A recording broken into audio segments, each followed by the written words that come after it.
अस्सलाम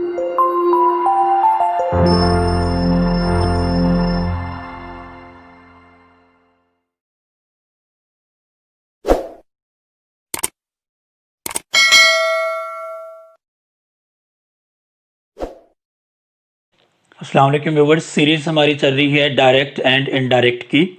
और आज की वीडियो का टॉपिक है चेंज ऑफ एक्सक्लेमेटरी सेंटेंसेस, यानी इस्तेजाबिया फ़िक्रों को इनडायरेक्ट में बदलना। इस्तेजाबिया फ़िक्रे कौन से होते हैं?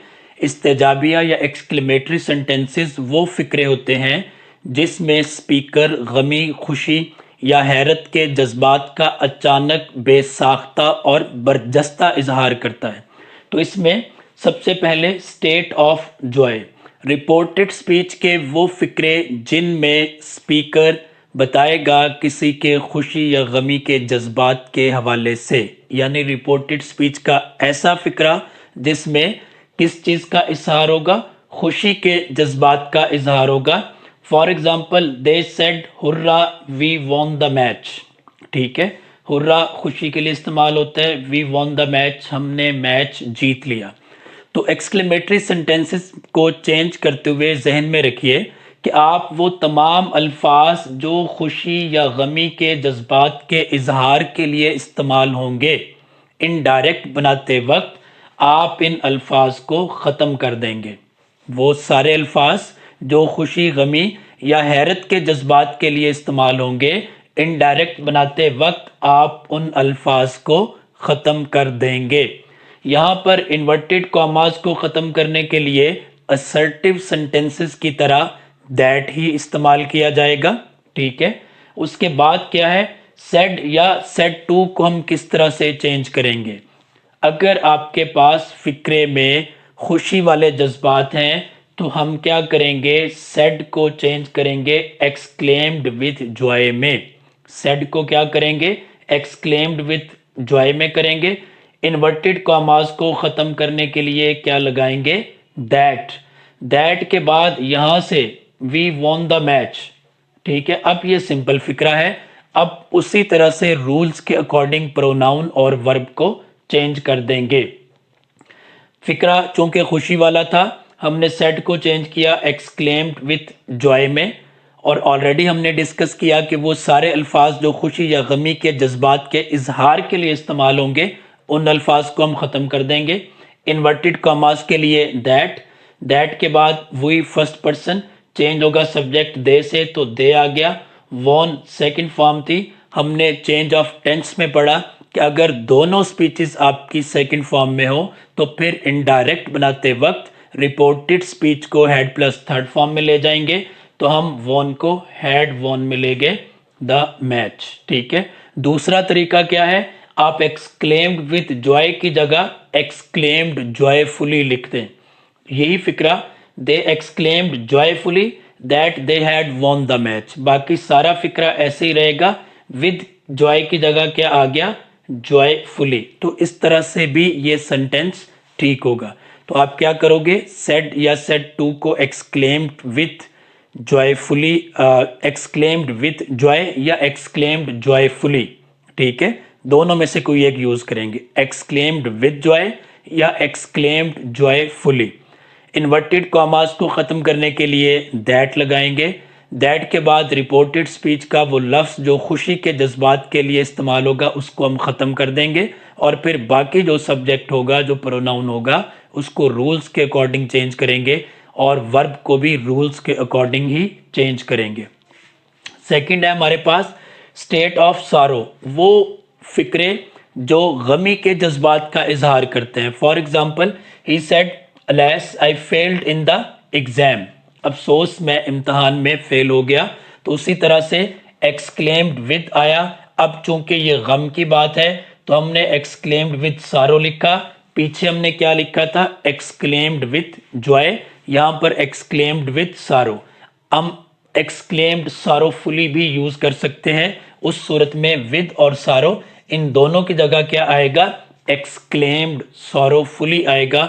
इन्वर्टेड कॉमास को ख़त्म करने के लिए दैट आ गया। उसके बाद फिक्रा कहाँ से स्टार्ट हुआ आपका? यहाँ से, आई फेल्ड इन द एग्जाम। अब ये सिंपल सेंटेंस है, आप असर्टिव की तरह इसको चेंज कर देंगे। दैट के बाद आई फर्स्ट पर्सन है, ये चेंज होगा सब्जेक्ट ही से, ठीक है। फेल्ड सेकंड फॉर्म है, सेड भी सेकंड फॉर्म है। हमने ऑलरेडी पढ़ा कि जब दोनों स्पीचेस सेकंड फॉर्म में होंगी तो हम रिपोर्टेड स्पीच को हैड प्लस थर्ड फॉर्म में ले जाएंगे।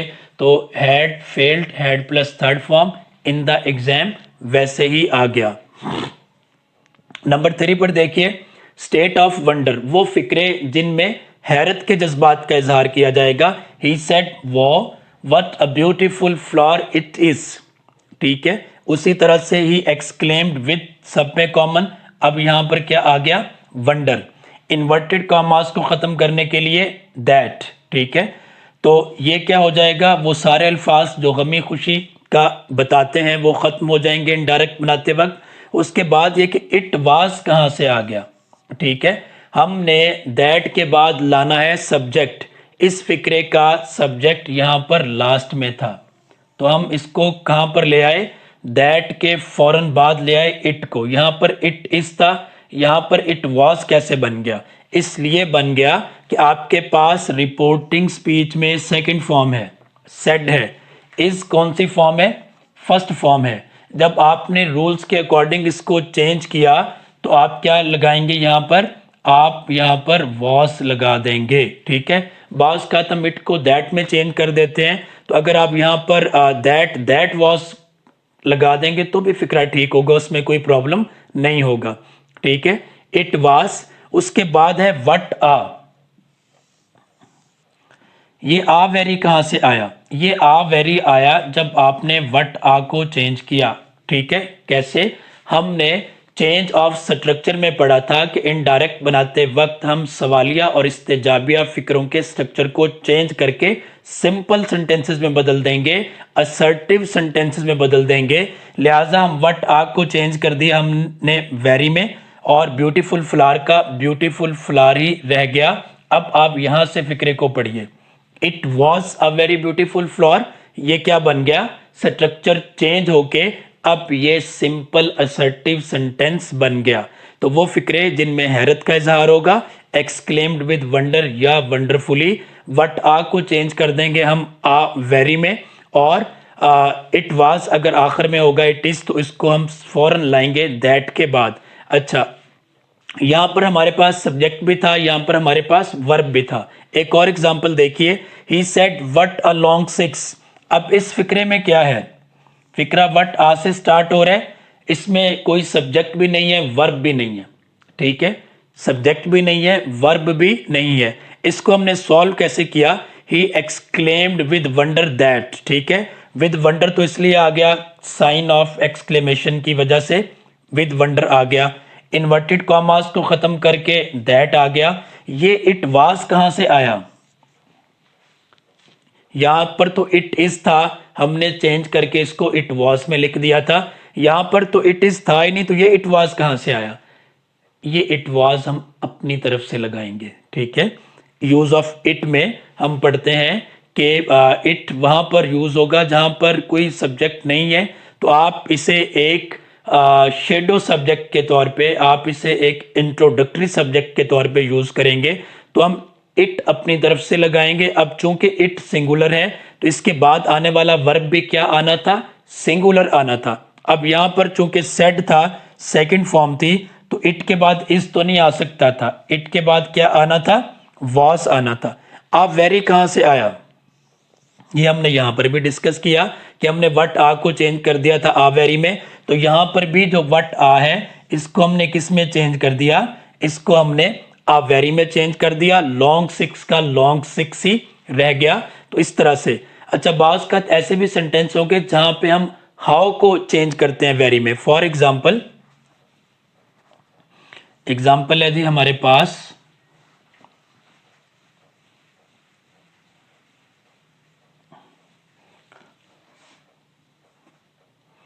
हमारे पास एग्जाम्पल है,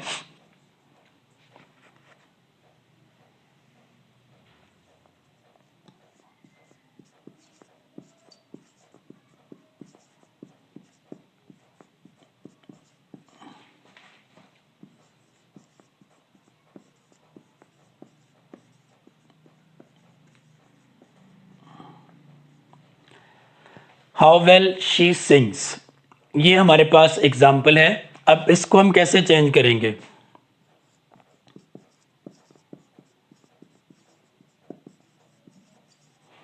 he exclaimed wonderfully that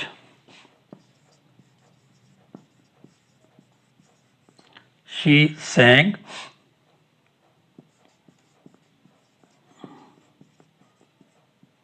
very well.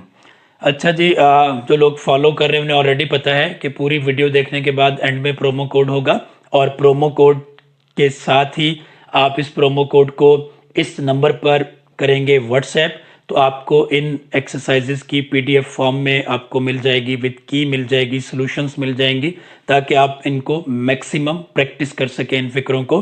तो आपको इस लेक्चर के प्रैक्टिस करने के लिए फिक्रे मिल जाएंगे, फिर उनका सॉल्यूशन भी आपको व्हाट्सएप पर सेंड कर दिया जाएगा। ओके, हमारे पास सेंटेंस है, he said how well she sings. अब हमने एक्सक्लेम्ड वंडरफुली तो इसलिए आ गया क्योंकि यहाँ पर साइन ऑफ एक्सक्लेमेशन है, मतलब ये हैरत या जज्बात वाला फिक्रा है। ठीक है, हैरत के जज्बात वाला फिक्रा है। उसके बाद इन्वर्टेड कामास को ख़त्म करके ये दैट आ गया। ठीक है, हमने क्या पढ़ा, ऊपर भी हमने पढ़ा कि दैट के बाद हमने लाना है सब्जेक्ट। सब्जेक्ट हमारे पास क्या था? शी चूंकि थर्ड पर्सन था, ये चेंज नहीं होना था, तो ये शी आ गया। यहाँ पर sings first form of verb था, यहाँ पर सेट सेकंड है, तो सिंग की जगह क्या आ गया? सैंग। ये वेरी कहाँ से आया? ठीक है, सिंग्स की जगह हमने सैंग लगाया। ये वेरी कहाँ से आया? वेरी हाउ को रिप्लेस करेगा यहाँ पर। ठीक है, वेरी किसको रिप्लेस करेगा? हाउ को। तो अब आप फिक्रे को यहां से पढ़िए, शी सैंग वेरी वेल। फिक्रे के स्ट्रक्चर के अकॉर्डिंग क्या हुआ? फिक्रा सादा बन गया। तो बाज का वो फिक्रे जो हाउस से स्टार्ट होंगे और इनके आखिर में क्वेश्चन मार्क नहीं होगा बल्कि साइन ऑफ एक्सक्लेमेशन होगा, तो ये फिक्रे क्या होंगे? एक्सक्लेमेटरी सेंटेंसेस होंगे। ऐसे फिक्रों में आप क्या करोगे? हाउ को वेरी में चेंज करोगे, बाकी सारी चेंजेस वैसी ही होंगी जैसे हमने पहले ऑलरेडी डिस्कस की हैं। तो इनसे हटके अगर आपको लगता है कि कोई फिक्रा मुश्किल है, ट्रिकी है, तो आप कमेंट्स में ज़रूर पूछिए। आप इस नंबर पर व्हाट्सएप कीजिए, मैं इंशाल्लाह ज़रूर रिस्पॉन्ड करता हूँ। मेरे फॉलोअर्स को ऑलरेडी पता है कि मैं सबके कमेंट्स के जवाब देता हूँ, कोशिश करता हूँ ज़रूर लाजमी तौर पर जवाब दूँ। सम टाइम लेट ज़रूर हो जाता है, लेकिन ऐसा नहीं है कि किसी को मैंने रिप्लाई ना किया हो, मैं ज़रूर रिप्लाई करता हूँ। तो अगर आप समझते हैं कि इनसे हट के कुछ और सेंटेंसेस हैं जो ट्रिकी हैं या डायरेक्ट इंटरेक्ट के किसी भी टॉपिक के हवाले से है, तो आप कमेंट्स में ज़रूर पूछिए, मैं इंशाल्लाह ज़रूर बताऊँगा, और इस तरह से मुझे भी कुछ नया सीखने को मिलेगा। तो वीडियो का प्रोमो कोड है DIE1, DIE1 प्रोमो कोड है जी, DIE1। आप इस कोड को इस नंबर पर व्हाट्सएप करेंगे तो आपको मजीद सेंटेंसेस प्रैक्टिस के लिए मिल जाएंगे पीडीएफ फॉर्म में, और आपको उनका सोल्यूशन उनकी की भी मिल जाएगी। उम्मीद है कि आपको ये सारी सीरीज़ खासी हेल्प दे रही है, आपको तमाम एग्ज़ाम्स को तैयार करने में, ग्रामर को सीखने में, डायरेक्ट इनडायरेक्ट को इन जर्नल सीखने में, पढ़ने में, पढ़ाने में। अपने कमेंट से ज़रूर बताइएगा, अपनी फीडबैक ज़रूर दीजिएगा। Thank you so much. Allah हाफिज़।